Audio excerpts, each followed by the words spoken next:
इतना बड़ा साम्राज्य कैसे खड़ा किया कि उन्होंने पूरी की पूरी कंपनी खरीद ली और उसके मालिक को वहां से निकाल फेंका। लेकिन फिर भी कई सारे लोग उन पे विश्वास नहीं रखते थे, क्योंकि जब अपनी बिजनेस एडमिनिस्ट्रेशन की डिग्री के बाद उन्होंने मास्टर्स के लिए अप्लाई किया तब he was rejected by Harvard university. लेकिन वॉरेन के लाइफ की एक एथिक ने उन्हें काफी ज्यादा टेंशन में डाल दिया। अगर आप भी मेरी तरह मिडिल क्लास फैमिली से बिलोंग करते हो ना, तो आपको जो भी चीज मैं आगे कहने वाला हूँ वो बहुत रिलेट कर जाएगा। हर एक मिडिल क्लास आदमी का ना सपना होता है अमीर बनना, पैसे कमाना, अपने घर वालों को वो खुशियां देना जो वो हमेशा से चाहते थे। लेकिन जिंदगी के सफर के साथ और इतनी सारी मुश्किलें देखने के बाद कहीं ना कहीं अंदर ही अंदर ये लगने लगता है कि अमीर होने के लिए ना अच्छे घर में पैदा होना पड़ता है या फिर एक अच्छी किस्मत लेके आनी पड़ती है। लेकिन ये सारी बातें गलत साबित कर देगी इस शख्स की कहानी। वॉरेन बफेट दुनिया के सबसे अमीर लोगों में से एक। आज की डेट पे अगर आप इनकी नेटवर्थ देखोगे तो वो लगभग 135 बिलियन डॉलर्स है। ये एक बहुत ही ज्यादा सक्सेसफुल इन्वेस्टर है। उन्हें ओरेकल ऑफ ओमाहा भी कहा जाता है। लेकिन सवाल ये उठता है कि आज जिस स्टॉक मार्केट की दुनिया में इतने सारे लोग उतरते हैं और उनमें से हजारों लोग फेल भी होते हैं, वहाँ पे वॉरेन बफेट ने अपना इतना बड़ा साम्राज्य कैसे खड़ा किया। आज की इस वीडियो में हम लोग ये जानेंगे कि वॉरेन बफेट ने कैसे स्टॉक मार्केट को समझा और कैसे वो बने एक सेल्फ मेड इन्वेस्टमेंट बिलियनेयर।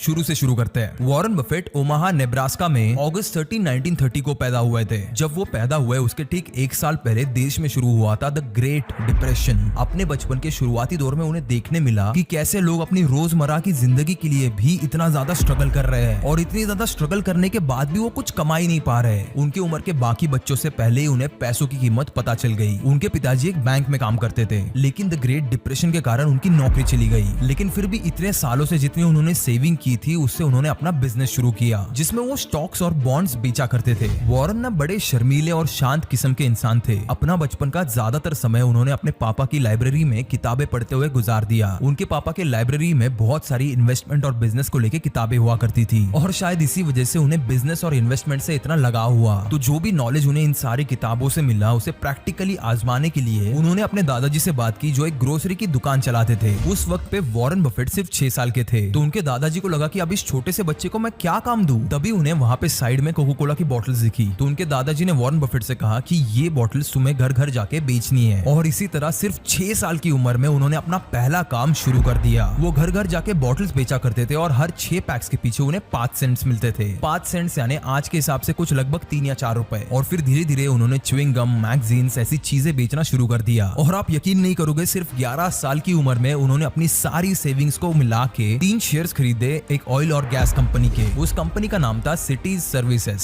और एक शेयर की कीमत थी लगभग $38.25, यानी आज के दामों में लगभग 3,203 रुपए। लेकिन उन शेयर्स को खरीदने के ठीक बाद उन्हें एक बहुत बड़ा शॉक लगा। उन्हें खरीदते ही उनकी प्राइस इतनी ज्यादा गिर गई कि वॉरेन परेशान हो गए। फिर उन्हें एक बात याद आई जो उन्होंने एक स्टॉक मार्केट की किताब में पढ़ी थी, that stock market is a device of transferring money from the impatient to the patient. यानी अगर आपको स्टॉक मार्केट में एक लंबी गेम खेलनी है तो आपको आपका पेशेंस मेंटेन करके रखना ही पड़ेगा। तो उन्होंने सोचा कि चलो ठीक है, मैंने शेयर्स खरीदे थे $38.25 में। इन शेयर्स को मैं तभी बेचूंगा जब ये $40 के हो जाएंगे, वरना इन्हें ऐसे ही पड़े रहने दो, मुझे फर्क नहीं पड़ता। इस बात को हुए कुछ महीने बीत गए। वॉरेन एक दिन ऐसे ही न्यूज़पेपर पढ़ रहे थे, तब उन्हें वापस से वो स्टॉक दिखा और उसकी प्राइस देख के उन्हें यकीन ही नहीं हुआ। उस $38.25 के शेयर की कीमत लगभग $200 हो चुकी थी, यानी लगभग 16,750 इंडियन रुपीस। इस छोटे से इंसिडेंट से उन्हें यकीन हो गया कि जो भी चीजें उन्होंने थियोरेटिकली बुक से सीखी थी उन्हें वो आज की मोमेंट पे प्रैक्टिकली भी यूज कर सकते हैं। और ऐसे एक्सपीरियंसेस और मिस्टेक्स ने वॉरेन को अपनी उम्र के बच्चों से और भी ज्यादा स्मार्ट और इंटेलिजेंट बना दिया। कुछ समय बाद वॉरेन के पिताजी इलेक्ट हुए एज अ यूएस कांग्रेसमैन और इसी वजह से उन्हें वॉशिंगटन डीसी शिफ्ट होना पड़ा विद हिज एंटायर फैमिली। वहां पे जाने के बाद वॉरेन एक न्यूज़पेपर डिलीवर करते थे जिसका नाम था द वॉशिंगटन पोस्ट। लेकिन फिर अपनी कमाई से नाखुश होकर उन्होंने और एक न्यूज़पेपर डिलीवर करना शुरू कर दिया which was the times Herald. ये दोनों काम एक साथ शुरू रहे और इससे लगभग वो हर महीने $179 कमाते थे, यानी 14,994 इंडियन रुपीस। और फिर उनके दिमाग में और एक बिजनेस आइडिया आया। वॉरेन ने अपनी कमाई से एक पिनबॉल मशीन खरीदी। पिनबॉल बेसिकली एक गेम होता है जो वेस्टर्न कंट्रीज में काफी ज्यादा फेमस है। आपने कभी ना कभी विंडोज की पीसी पे भी ये गेम जरूर खेला होगा। उन्होंने ये पिनबॉल मशीन एक हेयर स्टाइलिस्ट की दुकान पे लगा दी और फिर उन्होंने एक दोस्त के साथ पार्टनरशिप करके और 2 मशीन्स लगवा दी। हफ्ते भर लोग आके उन मशीन मशीन्स पे पिनबॉल खेलते थे और हफ्ते के एंड में वॉरेन और उनके दोस्त प्रॉफिट का बंटवारा करते थे। शुरू में तो सब ठीक चल रहा था, लेकिन कुछ टाइम बाद उन्हें पता चला कि भाई इससे इतना ज्यादा पैसा नहीं आ रहा है, तो उन्होंने $1200 में वो सारी मशीन्स बेच दी और उन पैसों से वॉरेन ने अपनी पहली प्रॉपर्टी खरीदी विच वाज अ 40 एकड़ प्लॉट इन नेब्रास्का। और आप यकीन नहीं करोगे, वॉरेन ने जब ये प्रॉपर्टी खरीदी तब वो बस 15 साल के थे। और उससे भी ज्यादा इंटरेस्टिंग बात ये कि उन्होंने 11 साल की उम्र में अपना पहला स्टॉक खरीदा था और बस 13 साल की उम्र में उन्होंने टैक्स भरा था। अपना हाई स्कूल खत्म होने के बाद से ही वो एक फुल टाइम स्टॉक ब्रोकर बनना चाहते थे, लेकिन अपने पापा के कहने पर उन्होंने यूनिवर्सिटी ऑफ पेंसिल्वेनिया ज्वाइन कर दिया और जो प्लॉट उन्होंने नेब्रास्का में खरीदा था उसके रेंट से ही वाज एबल टू पे द कॉलेज फीस। लेकिन जब अपनी बिजनेस एडमिनिस्ट्रेशन की डिग्री के बाद उन्होंने मास्टर्स के लिए अप्लाई किया तब he was rejected by Harvard university. Harvard से रिजेक्ट होने के बाद वो एनरोल हुए कोलंबिया बिजनेस स्कूल में। इस बिजनेस स्कूल में वॉरेन की मुलाकात हुई मशहूर इन्वेस्टर बेंजामिन ग्राहम से, जिनकी राइटिंग से वॉरेन पहले ही इंस्पायर्ड थे। बेंजामिन ना वहाँ पे एक प्रोफेसर हुआ करते थे। अपने मास्टर्स के बाद वॉरेन ने खुद की तरफ गौर करना शुरू किया। उन्हें ये पता चला कि वो अभी भी एक शर्मीले, एक इंट्रोवर्ट किस्म के इंसान थे, जो नए लोगों से बात करना तो दूर की बात, खुद को लोगों के सामने प्रेजेंट भी नहीं कर पाते थे। और जल्द ही उन्होंने एक पब्लिक स्पीकिंग कोर्स ज्वाइन किया। वो आज भी कहते हैं कि अगर आप मुझसे मेरे लाइफ की सबसे बड़ी इन्वेस्टमेंट पूछोगे तो वो था वही पब्लिक स्पीकिंग कोर्स। कुछ समय बाद बेंजामिन ग्राहम ने वॉरेन को अपनी इन्वेस्टमेंट फर्म में एक जॉब ऑफर किया। कुछ समय जॉब करने के बाद 1965 में वॉरेन ने वो जॉब छोड़ दी और वापस ओमाहा उनके होम टाउन चले गए और उन्होंने शुरू किया अपना खुद का बफेट पार्टनरशिप्स। उन्होंने अपने ही घर के बेडरूम को ऑफिस में कन्वर्ट कर दिया और वहाँ पे बैठ के वो खुद से ही पूरा बिजनेस मैनेज करते थे। वॉरेन ने एक बहुत ही स्मार्ट स्ट्रेटेजी यूज की। वो ऐसे कंपनीज के शेयर खरीदते थे जो बैंकरप्ट होने ही वाली है। वो उन्हें इतने कम दामों में खरीदते थे कि जिससे उनका लिक्विडेशन भी ज्यादा होगा। लिक्विडेशन को अगर मैं सिंपल वर्ड्स में आपको समझाऊं तो वो एक ऐसी प्रोसेस है जिसमें एक कंपनी को पूरा एंड किया जाता है और उसके स्टॉक्स बेचे जाते हैं और इसी के साथ कंपनी के सारे एसेट्स लेनदारों में और मालिकों में बांटे जाते हैं। इस स्ट्रेटेजी को ना वॉरेन सिगार बर्ड कहते थे। वेस्टर्न कंट्रीज में ऐसा कहा जाता है कि जो भी इंसान रास्ते पे गिरे हुए सिगरेट बर्ड को पिएगा वो फ्री में सिगरेट के कुछ पफ्स एंजॉय कर सकता है। और इसी चीज को उन्होंने कंपनी से जोड़ा और एक स्ट्रेटेजी बना ली। उनकी स्ट्रेटेजी ना बड़ी सिंपल थी। ऐसी कंपनीज को ढूंढो जो काफी कम दामों में बिक रही है लेकिन एक्चुअली में उनकी प्राइस काफी ज्यादा हो। ये मेथड उनके लिए एक मास्टर स्ट्रोक साबित हुआ। बिजनेस के बस कुछ ही सालों में उनके पार्टनरशिप की नेटवर्थ $1,05,000 से $7.2 मिलियन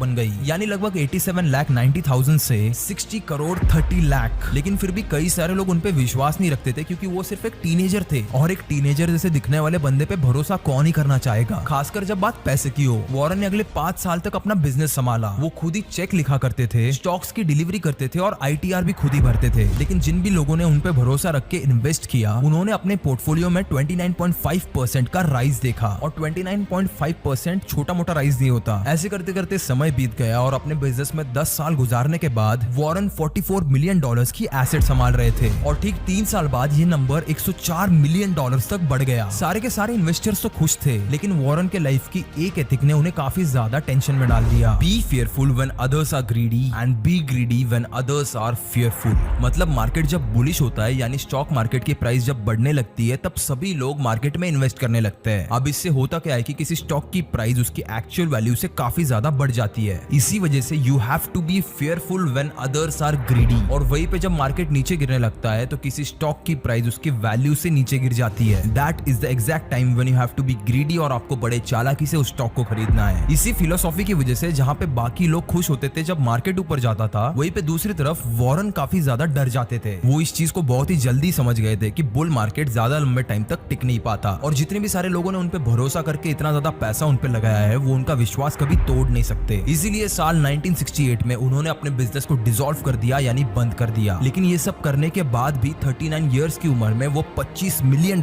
के मालिक थे। और तभी एंट्री होती है बर्कशायर हाथवे की, जो कि एक स्ट्रगलिंग टेक्सटाइल कंपनी थी जिसके स्टॉक्स गिर के $60 पे आ चुके थे लेकिन उनकी एसेट्स $11 मिलियन से भी ऊपर थी। यहाँ पे वॉरेन ने बड़े ही स्मार्टली $17.5 में ज्यादा से ज्यादा स्टॉक्स खरीद लिए और उसके ठीक 3 साल बाद इस कंपनी के मालिक ने भी अपने शेयर्स वॉरेन को ही बेच दिए। लेकिन जब फाइनल ऑफर की बात आई तब मालिक ने सोचा कि चलो वॉरेन को चीट करते हैं। लेकिन जब ये बात वॉरेन को समझी तब वो इतने ज्यादा फ्यूरियस हुए कि उन्होंने पूरी की पूरी कंपनी खरीद ली और उसके मालिक को वहां से निकाल फेंका। लेकिन जल्दी वॉरेन को ये रियलाइज होता है कि उन्होंने जो कंपनी खरीदी है वो नीचे जा रही है और जल्द ही उनकी इन्वेस्टमेंट वेस्ट हो जाएगी। इसी बात की वजह से वॉरेन ने एक बहुत ही इंपॉर्टेंट स्टेप लिया जहाँ पे उन्होंने बर्कशायर हाथवे को टेक्सटाइल कंपनी से निकाल के एक होल्डिंग कंपनी में ट्रांसफॉर्म किया। बर्कशायर हाथवे एक बहुत ही डेंजरस इन्वेस्टमेंट थी वॉरेन के लिए और इसी वजह से वो अपनी इन्वेस्टमेंट फिलोसफी को चेंज करने पे बहुत मजबूर हो गए। अब यहाँ पे एंट्री होती है उनके बिजनेस पार्टनर चार्ली मुंगर की, जिन्होंने उन्हें एक बहुत ही बड़ी सलाह दी to buy fair companies at wonderful prices and buy wonderful companies at fair prices. यही फिलोसफी यूज करके वॉरेन ने ग्रेड ए कंपनीज के शेयर्स बड़ी मात्रा में बाय करना शुरू कर दिए, जैसे कि अमेरिकन एक्सप्रेस, वॉशिंगटन पोस्ट, जिनके स्टॉक्स की प्राइस $11 से लेकर $290 तक पहुंची थी बाय लेट 1970। और ये स्ट्रैटेजी भी वॉरेन के लिए बहुत ही ज्यादा फायदेमंद साबित हुई। फिर वॉरेन ने एंटर किया इंश्योरेंस बिजनेस में। उन्होंने एक चीज नोटिस की कि इंश्योरेंस कंपनीज भी ठीक बैंक की तरह ही काम करती है। लोग रेगुलरली प्रीमियम्स भरते हैं तो इन कंपनीज के हाथों में हमेशा एक बड़ी अमाउंट होती है। इसी वजह से 1967 से वॉरेन ने इंश्योरेंस बिजनेस को खरीदना शुरू किया। इंश्योरेंस कंपनीज से $1 बिलियन कमाने के बाद उन्होंने वहां से मिले हुए प्रॉफिट को इन्वेस्ट किया मोट कंपनीज में। अब इकोनॉमिकली मोट को अगर आसान भाषा में आपको समझाऊं तो वो किसी कंपनी का अपने कॉम्पिटिटर्स के ऊपर एक एडवांटेज होता है कि ऐसी कंपनीज के पास कुछ ऐसी पेटेंटेड टेक्नोलॉजी है जो इनके कॉम्पिटिटर्स के पास है ही नहीं, या फिर उनके कॉम्पिटिटर्स को बनाने में सालों लग जाएंगे। और इसी स्ट्रैटेजी की वजह से उन्होंने कोको कोला के 7% स्टॉक खरीद लिए। इस स्ट्रैटेजिक इन्वेस्टमेंट के बाद बर्कशायर हैथवे का पोर्टफोलियो आसमान छूने लग गया। ये स्ट्रैटेजी वॉरेन अब तक भी फॉलो करते हैं, जहां पे उन्होंने रिसेंटली गोल्डमैन सैक्स और बैंक ऑफ अमेरिका में इन्वेस्ट किया। आज की डेट में अगर आप लोग देखोगे तो Berkshire Hathaway is one of the most profitable and powerful company in this world. 2008 में Warren was the richest man in this world. लेकिन इतने पैसे होने के बावजूद भी आज ये इंसान बहुत ही सिंपल तरीके से जीता है। एक नॉर्मल सा घर, एक नॉर्मल सी गाड़ी और बस अपने फैमिली के साथ टाइम स्पेंड करना ही इन्हें पसंद है। He has also promised to donate 99% of his wealth। अगर आप पूरा हिसाब लगाते हो तो उन्होंने अभी तक $60 बिलियन डोनेट किए हैं। और ये एक सबसे बड़ी ट्रेट होती है एक ग्रेट बिजनेसमैन की, जहाँ पे वो अपनी ग्रोथ के साथ साथ बाकी लोगों की भी ग्रोथ देखते हैं। तो ये थी the great businessman Warren Buffett की कहानी। आपको अगर ये दो वीडियोस पसंद आई और अगर आपको बिजनेस के बारे में और भी जानना है तो इन दोनों वीडियोस को जरूर चेकआउट करना। मैं मिलूंगा आपको अगली वीडियो में, तब तक के लिए